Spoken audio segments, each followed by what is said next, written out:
diabo acha que já vendeu a guerra. O meu Deus se coloca de pé e diz: a guerra quem vence é eu. É eu que tenho que ser glorificado.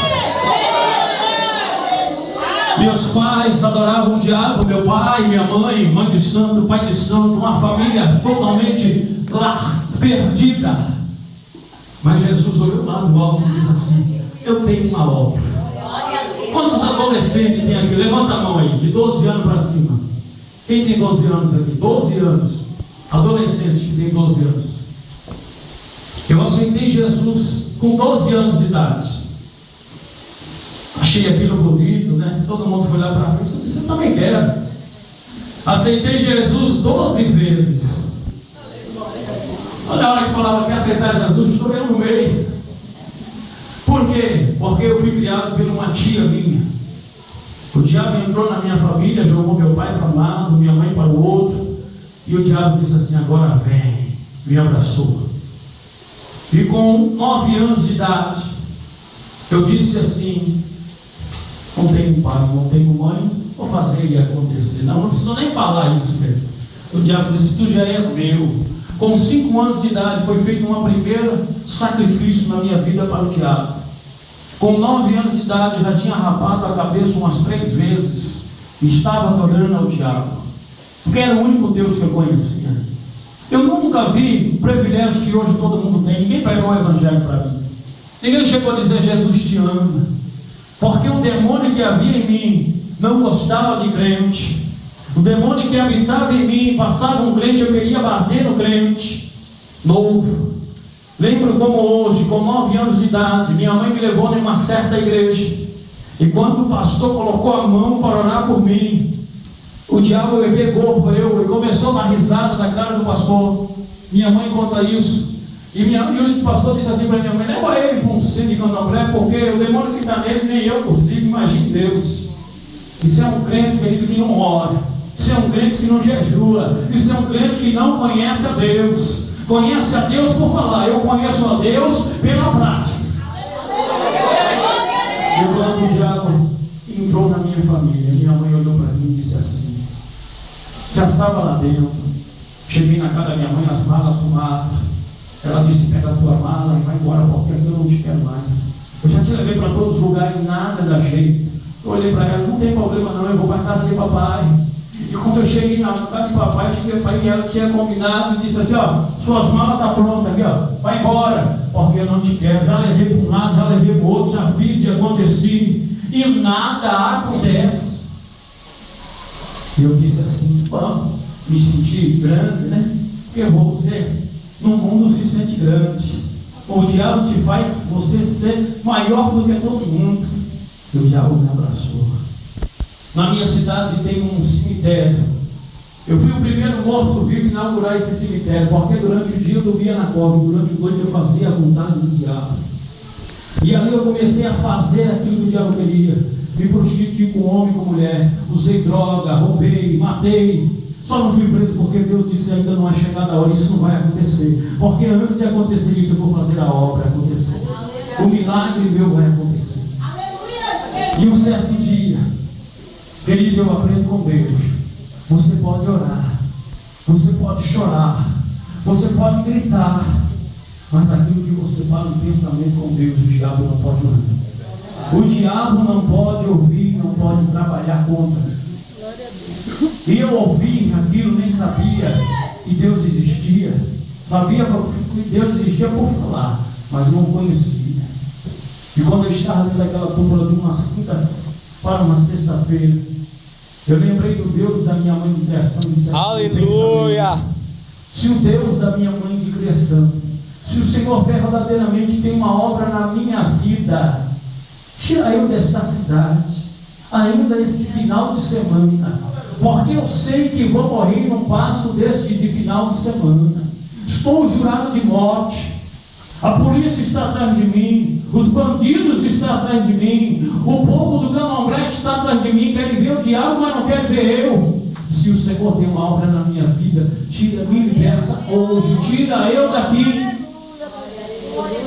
Mas eu louvo a Deus, querido, que Deus nunca deixa ninguém sozinho. Quando eu e você pensamos que estamos sozinhos, Deus levanta alguém para nos ajudar. orar. Deus levanta alguém para o milagre acontecer. Minha tia, minha mãe de criação, não tem costume de orar pela madrugada. Meu pai de criação, naquela época, era presbítero, hoje ele é pastor. E Deus fez o contrário. Ela dormia e ele acordava de madrugada para orar. Naquela quinta-feira para a sexta, Deus fez ele dormir e fez ela acordar. E ela então dobra o joelho. Minha mãe fala 2 palavras, o resto é choro.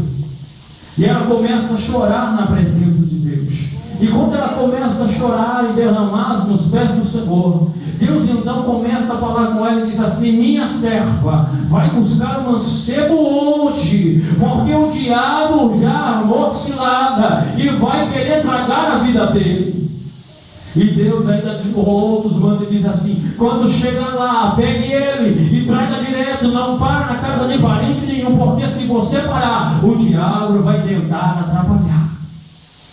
Deus falando com a minha mãe de criação, meu pai dormindo, Deus falando com ele. Mas eu tinha ido já umas 4 vezes voltado, mas ainda não, Deus ainda não tinha chegado a hora de Deus fazer o milagre.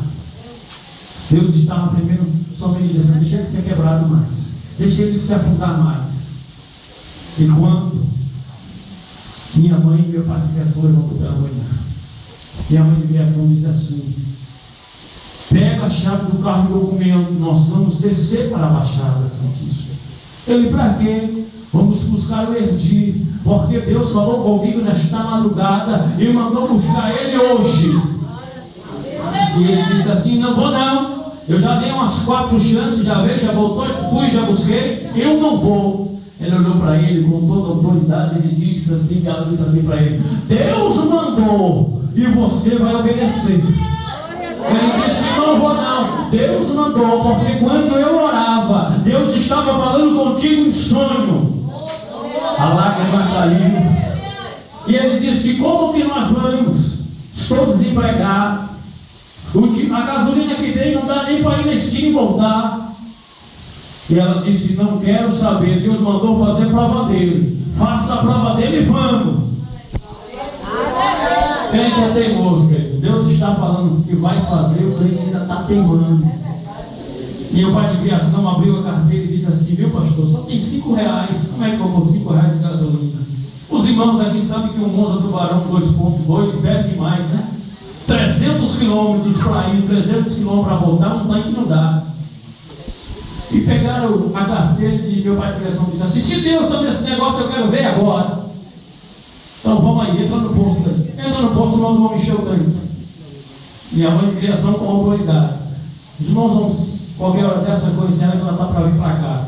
Ela sabe mais chorar do que falar com Deus. Ela fala com Deus e chora. Põe e enche o tanque aí.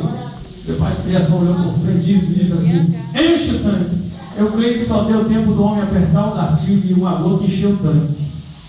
Aí o frentista olhou para o meu pai e disse assim: Senhor, o senhor está meio doido? Por quê? Porque o tanque está cheio. Não deu nem tempo para apertar o gatilho. Meu pai de criação olhou para o homem e ficou meio assustado e disse: é o ponteiro que está quebrado. Mentira, querido. Mentira. Quis disfarçar, mas Deus estava querendo dizer para ele que Deus foi Deus que mandou. E quando Deus manda, ele assina embaixo. Quando ele manda, ele assina embaixo para que o nome dele venha ser glorificado. E ele disse assim para minha mãe de criação: ó, Deus já mostrou que está no negócio, mas eu quero ver se ele está no negócio ainda. Olha, Deus já tinha mostrado que estava no negócio, como ainda vai fazer mais uma prova com Deus. Ela disse: o quê? Nós vamos ter que ir com esse tanque, é 300 quilômetros para ir, 300 quilômetros para voltar. E não tem. Ela disse assim: quem mandou é fiel para continuar a obra do coração. E naquela manhã, eu vi o carro do meu pai de criação, eu ouvi a voz da minha mãe de criação, 9 horas da manhã, dentro do cemitério. Ninguém sabia onde eu estava dormindo, todo mundo pensava que eu tinha uma casa. A minha casa era o cemitério que estava inaugurando. Eu sou o primeiro morto vivo a inaugurar o cemitério.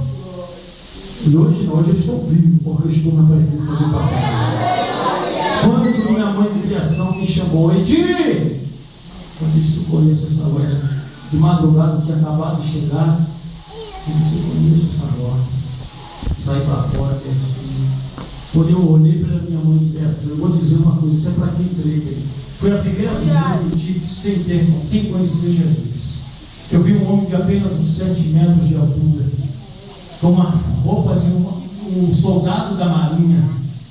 A sua face eu não podia ver porque a glória era tão grande. E ele disse assim para minha mãe, puxou a espada da bainha e disse assim: eis aí o mancebo. Quando ele fez assim, eu fui acordar depois de 3 horas na cidade de São Paulo.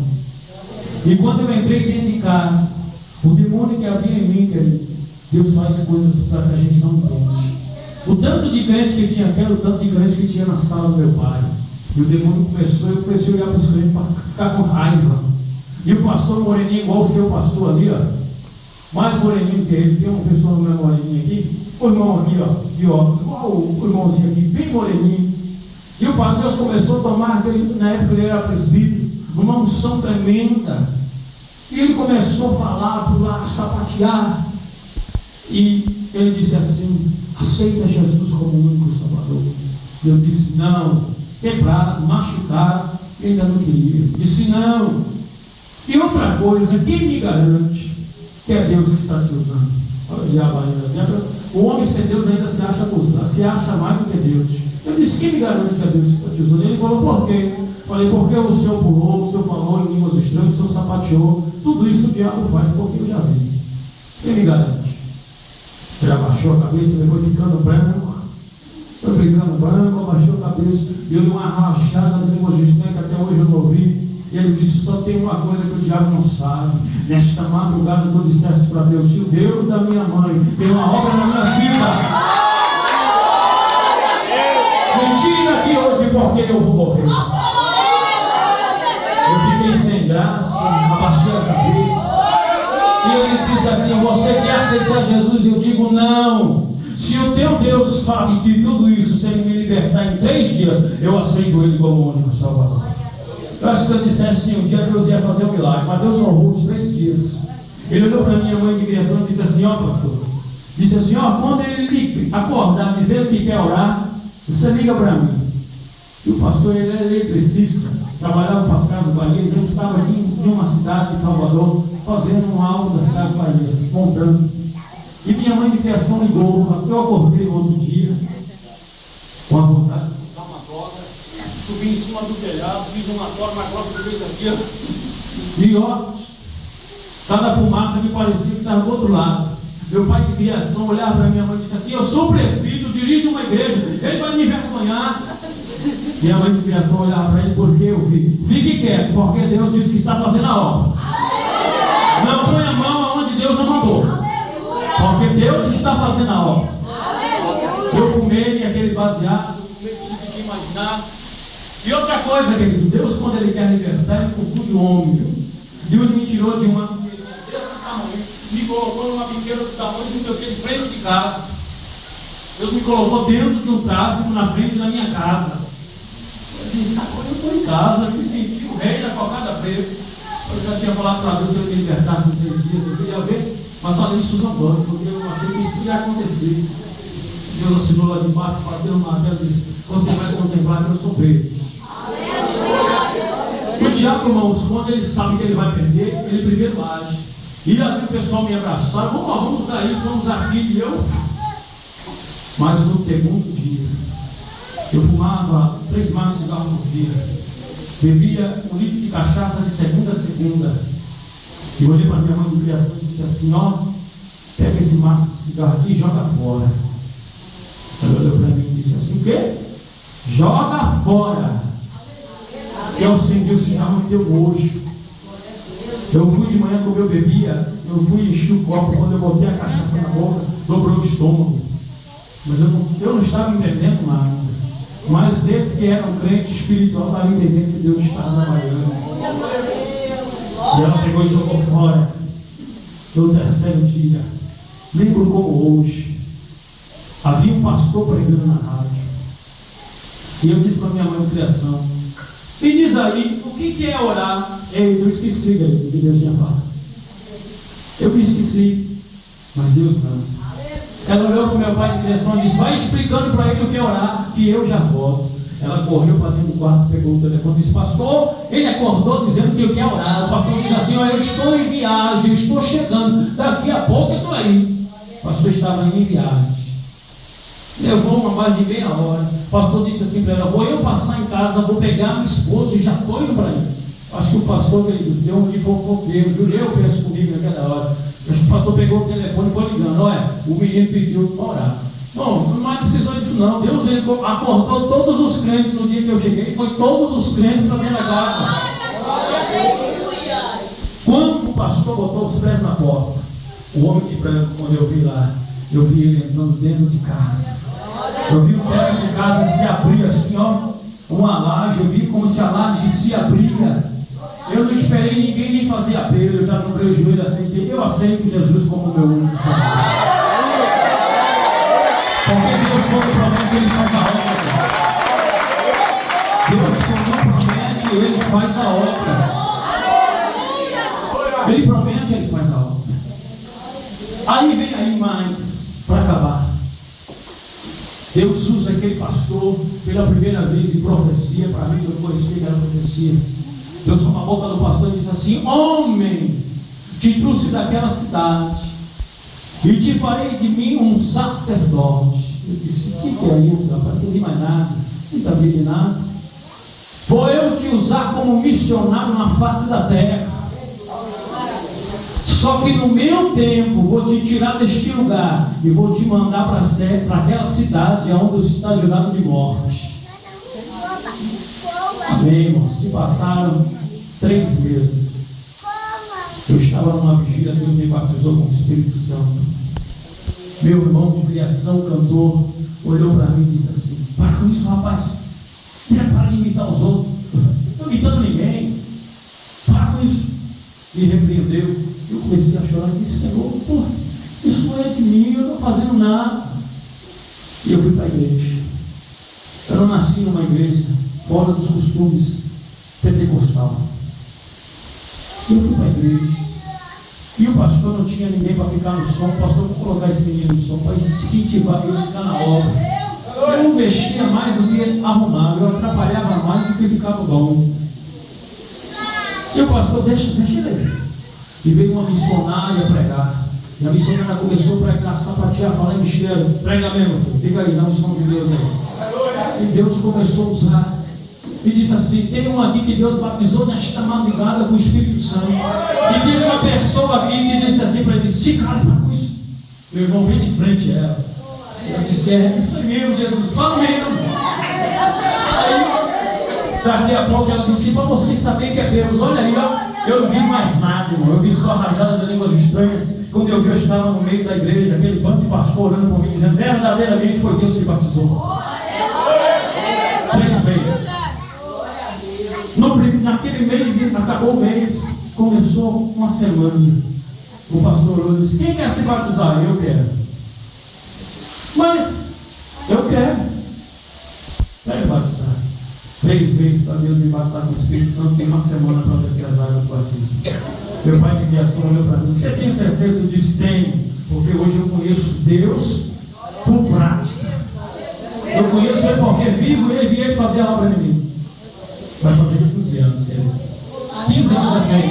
Dia 22 de maio, agora o ano que vem, vai fazer 16 anos na presença do Senhor. Vocês entenderam o que Deus falou? Que ainda há esperança. Pode estar tudo morto, mas aonde Jesus chegar, há algo. Aonde Jesus chega, o milagre tem que acontecer. Amém? Com permissão do pastor, se coloque de pé, por favor. Aleluia. Aleluia. Louvado seja Deus. Aleluia. Glória. Glória a Jesus. Aleluia. Glória a Deus. Aleluia. Eu creio, papai. Vai desenrolando aí.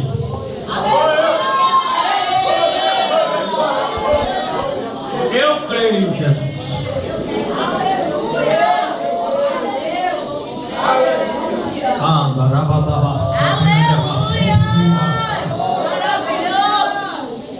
Deus, Mateus aqui? Quantos Mateus tem aqui? Não tem nenhum Mateus aqui? Quem está orando por Mateus aqui? Se não tem Mateus aqui, tem alguém orando por nome de